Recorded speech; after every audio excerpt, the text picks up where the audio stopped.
Welcome back, everyone, to another Bite-Sized Thursday, a subsidiary of Slate Media.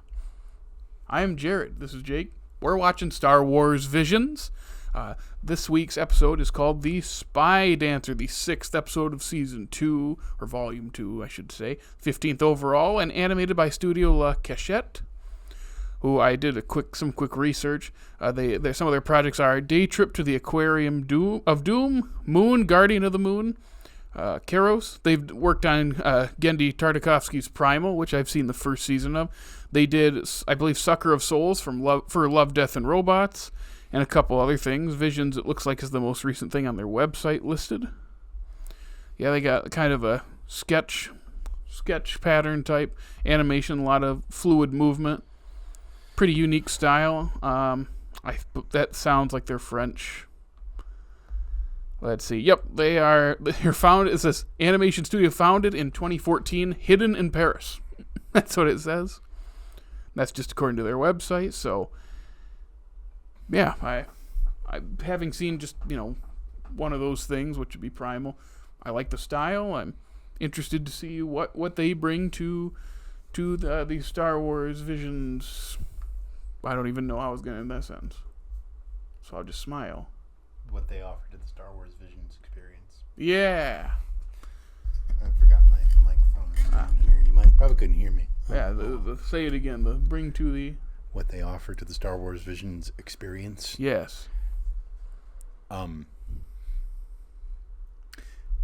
interesting. It's kind of off topic. It's not specifically about that episode, but I was just thinking when you were talking... We always say Star Wars is stupid, and I love it. Mm-hmm. I don't think any of them are stupid.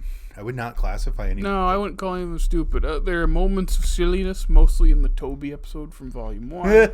Which even then, there's some pretty rough stuff in there, too. Or the racing one with the mom and the camper. That one I would say is the silliest. Silly. But that was, purposely silly. Yeah. That's why it was wonderful. It was Aardman, wasn't it? Yeah. Oh, I love Aardman. Yeah, so... I would not classify any of these as stupid, though. I would put this so far, 14 of these in.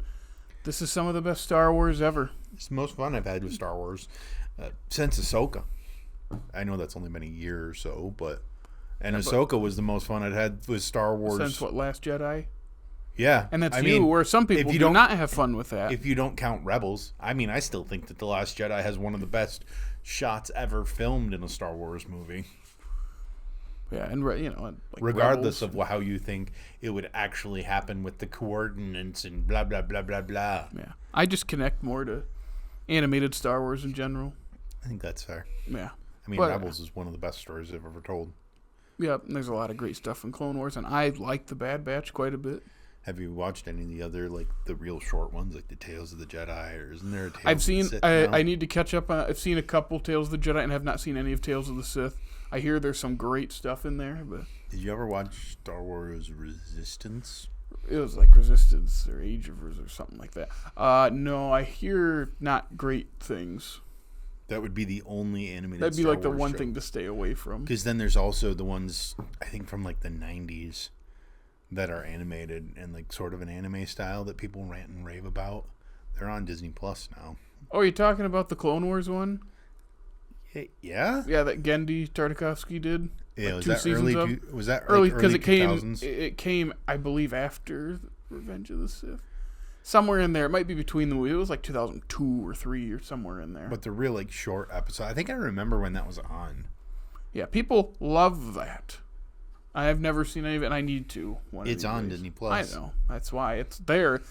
I just haven't jumped at the chance. But anyway, we should probably get to watching The Spy Dancer. Oh, yeah. The Spy Dancer. Right.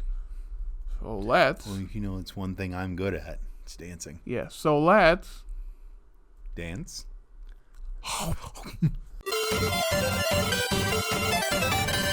Welcome back.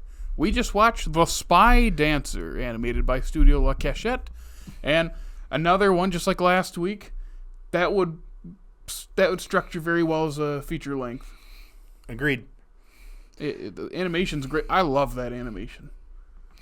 I tell you, I know we talked about it a little bit during the thing, but it gave me Hunchback of Notre Dame vibes. It's because you said like a similar circus. It's got a similar sort of vibe thing. The whole thing with the scarves reminded me of Esmeralda and that trope. The other girl really reminded me of what's the main Clopin. guy's name? What? Are you talking The dude with the Hunchback? hat. The one who opens and closes the movie? Mm-hmm. Clopin? Clopin? Yeah, it's Clopin. Clopin. Okay. I think he says it early in the movie, but he says it so fast. It's like if you're not looking for it, He's the one that can hit that really high Paul note. Kando. Yeah, it's a crazy note. Ah.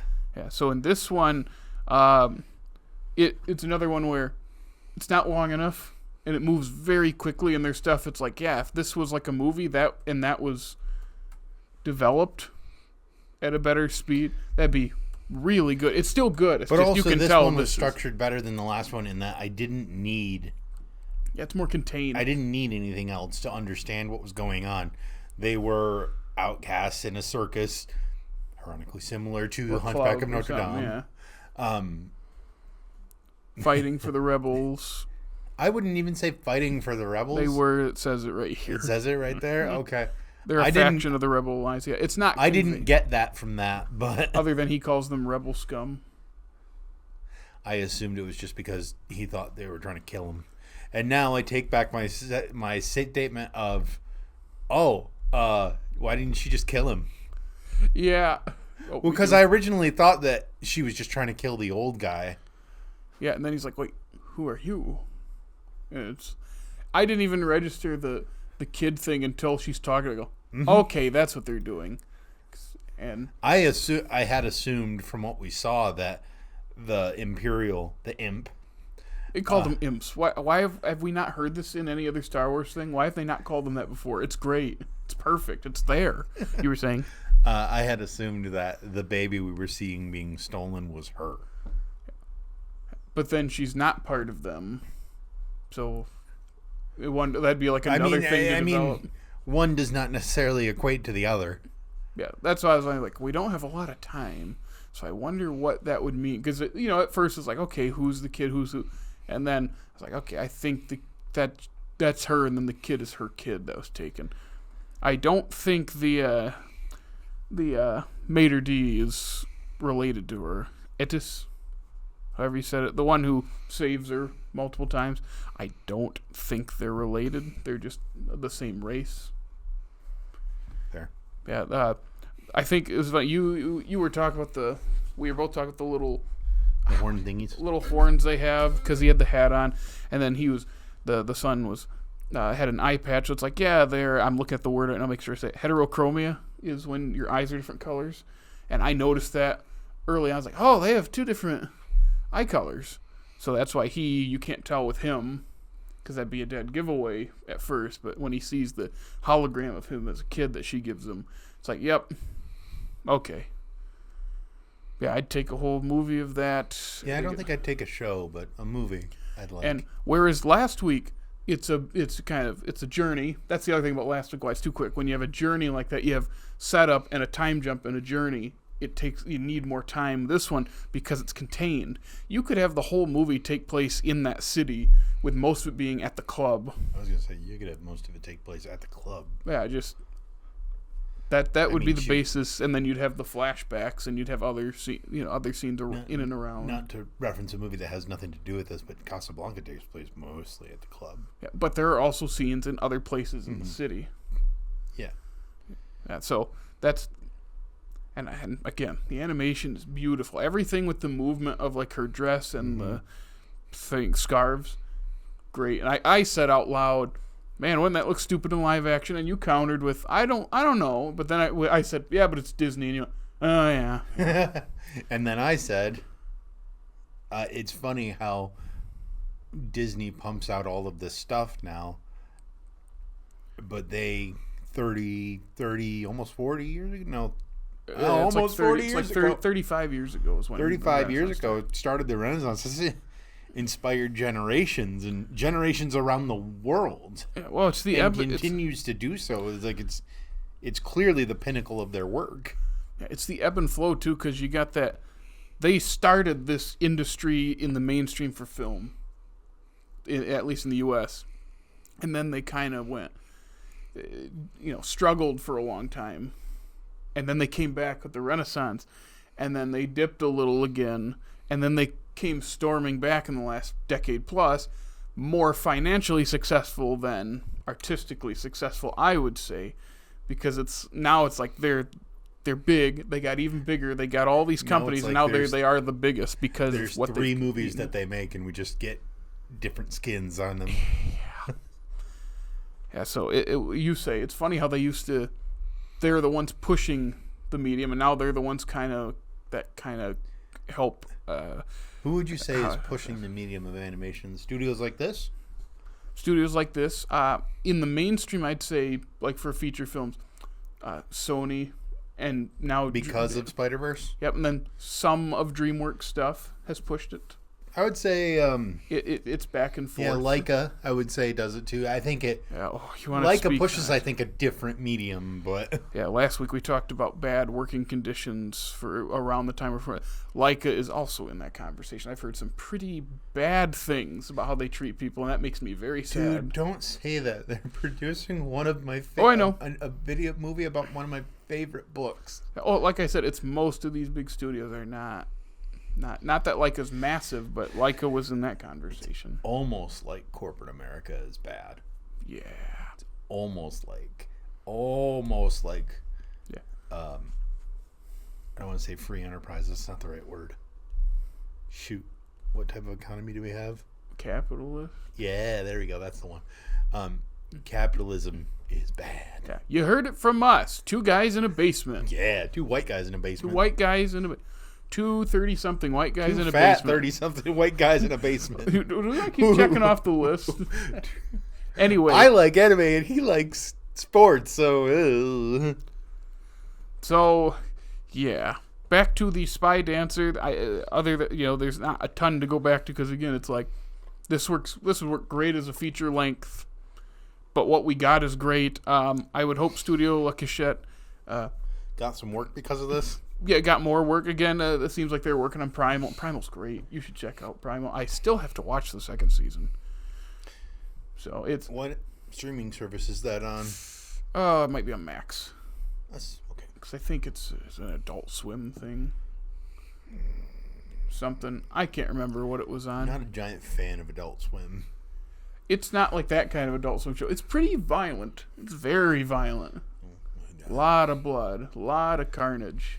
Or as Woody would say, carnage. Yeah. Baby. Woody Harrelson? Oh, Woody Harrelson. I was thinking Woody from Toy Story. I was confused. Gotcha. So yeah, this was a good one. We say it every week. We take shows or movies of things.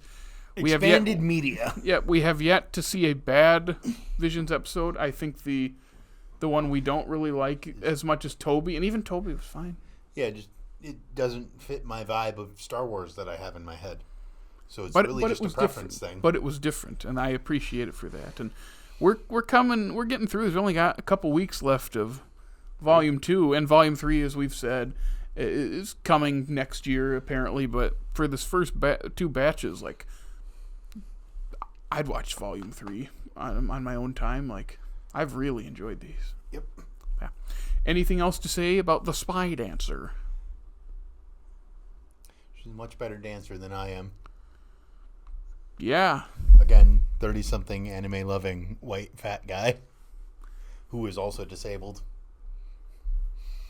I bet you could gut a rug. With my braces, I fell down, yes. Jake, if they want to follow us along on Thursdays for Visions and Tuesdays for our MCU series, where can they find us? You can follow us along on Facebook, X, formerly known as Twitter, Instagram, our ever funny TikTok. And if you want to check us out as a podcast, you can follow us on Google Podcasts, if that's still a thing, Apple, Spotify, or you can come right back here to YouTube, where we would love it if you would like, subscribe, and ring that bell. Get notified every time we upload new videos. Other than that, Jared, what are we checking out next week? Next week, we'll be watching The Bandits of Golak, which is animated by 88 Pictures. That's the company name. And until then, remember, Star Wars is stupid. And I love it. But not this. This isn't stupid. These have been great. That's fair. Star Wars is usually stupid, and I love it. Visions is great, and I love it. It's fair. It's fair. Right. It's almost like animation's the ultimate medium. Yeah, we'll keep saying it. Again and again. And again and again. And again. But until next then, week, take a bite.